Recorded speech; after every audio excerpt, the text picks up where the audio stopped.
Most people think raising money for the very first real estate deal, you have to have a tremendous amount of experience or you have to come from a rich family who's willing to invest with you. And that's simply just not the truth. In today's video, I'm going to be breaking down the tactical steps that you actually need to do in order to raise capital for your very first deal. And make sure you stay with me till the very end, because the last thing I'm going to be sharing is by far the most valuable thing I wish I would have known when I first got started in the business. So without further ado, let's jump in. In order to raise money for a real estate deal is just like anything else as if you were trying to raise money for.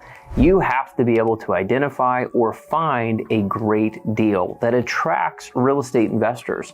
If you go out and you find a deal that makes no money, has no cash flow, and has no potential upside on it, there is a 0% chance anybody's going to want to invest in that deal. Investors that have money, they have a problem. They have too much money, and letting it sit and do nothing is an actual problem. So they're always looking for investment opportunities and people that they can meet and potentially invest with. And so your job as a deal finder or somebody who wants to go out and do deals is to be able to, one, learn and develop confidence and know what a great deal actually looks like from a return standpoint, the location, what makes up a great deal, and then actually go out and find one. For example, when I first got started in the business, I didn't have many friends. I didn't have many people I could go out and try to pitch deals to. I knew that my way in was going to be finding a great opportunity and bringing it to investors that would like to invest in it. I underwrote hundreds of deals before I landed on my very first one. I developed relationships with brokers who were trying to sell deals, and I was going out and scouring the internet every day to try to get really good so I could find the absolute best deal. Now, number two, when you find great deals and you're like, okay, now what do I do? Gabe, I found a great deal. What's the next step? The biggest thing that I see most people try to do is they try to pitch investors when they themselves have never done anything in this business. They've never closed on a deal. They've never operated an apartment complex. They don't know what they're doing, and they're asking people for money. That is like the biggest thing you should not do. You see, investors want to invest with people that have experience and have a track record of doing what it is they're trying to raise money for. You kind of hit this barrier. You want to get into the business, but you've never done a deal, so how in the world do you actually get one? The answer is you partner. You partner with somebody that has experience and has done deals before. They don't have to be massive partners, but somebody that currently owns real estate themselves and wants to do another deal that you go out and find. So perfect example, how I got started in the business. I found a 55-unit apartment complex. I didn't have the capacity to close it. I wasn't even able to raise all the money for it. So how did I actually close it? I brought the property to a partner of mine named Ken. Now, Ken was looking for bigger deals at the time, but because he had so much money raised in his fund, he needed to deploy that money into great opportunities, and I did all of the hard work for it. I underwrote it, I went to the property, I talked to the broker, I did all of the hard work that goes into vetting out these deals.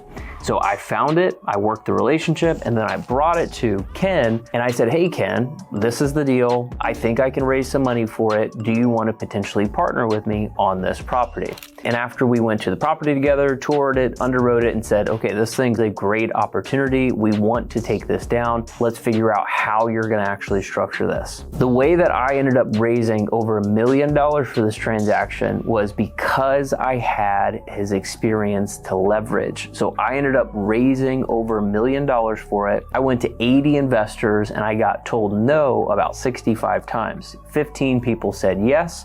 A lot of them were 50 grand, 100 grand, and they were like testing me out. And the only reason investors gave me capital was because I had a great deal, number one, and then number two, I backed it with a really good partner that already had experience and a track record that I could leverage. Now, it's not impossible to try to go out and raise capital without having a partner that's already done it before. You were just working against the odds, and you're gonna get told probably no 99 times and maybe yes once. So if you wanna increase the odds of getting told yes and just make it much easier, plus you get to learn a lot through doing your first couple deals with other partners, then make sure that you have access to right partners. Now, quick plug, if you need help looking for or trying to find investors or partners, make sure you check out our community called The Deal Room. The links are down below in the description. You're able to get access to hundreds of investors across the country, guys like me and people that own real estate currently that are looking for more opportunities. companies that would absolutely love to help partner with you on your very first deal and get you into the business. So if you're interested and you're super serious about doing deals, it's a complete no-brainer. Make sure you click the link down below in the description to get more information and sign up today. Now, last couple steps on how to actually raise the money that I have found to be one of the most important things to pay attention to when trying to go out and raise capital. Number 3 is keep it simple. Your job as a real estate person is to go out, find great deals. You should be deep in the weeds with underwriting, know how to talk the language, know what cash on cash is, know what internal rate of return is, and that's like your job. You should know all of this stuff. But when it comes to communicating that and creating an investment opportunity for passive investors who don't want to be active, I might add, I see so many people try to impress these investors by talking very sophisticated and very cool, you might say it is, to make themselves feel good and make them come off as, I know what I'm doing. But in reality, this just confuses the hell out of the investors. And a confused mind does not say yes. And so my rule of thumb, if your investors are regular, everyday people,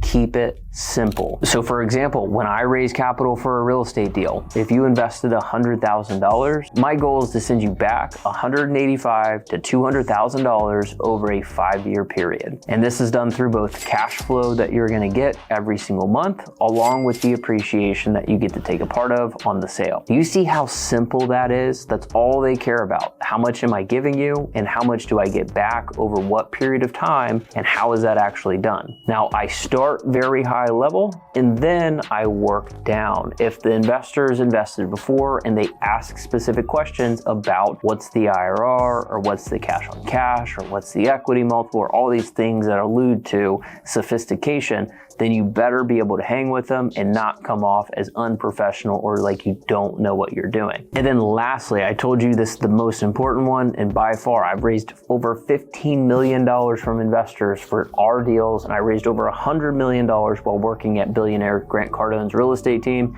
I'm telling you, the number one reason why people invest with you or don't invest with you is because of trust. Think about it. If I just met you and we don't know each other yet, you have no idea who I am, I have no idea who you are, I don't know your goals, I don't know like what you want, and I ask you, hey, I have this deal, do you want to invest $100,000 into it? Opposed to if we've already known each other for months and we've had multiple conversations and I've shown you deals before, we've already gone through the conversation of like, this is how it works and this is how much money you get and this is like our goals and everything. Don't you think it'd be a little bit more probable for the person to invest with me then if we already have the existing relationship opposed to, hey, I just met, do you want to give me $100,000? That's the biggest reason people do or don't invest with you. Being a steward of somebody else's capital is a high degree of responsibility in the first place. At the end of the day, you are in the people's business. You're constantly developing relationships. You're constantly planting new seeds. It might take months and months and months, maybe even years before you get them to invest with you. Your reputation is all you have in this business, and it's the one thing that people count on. They expect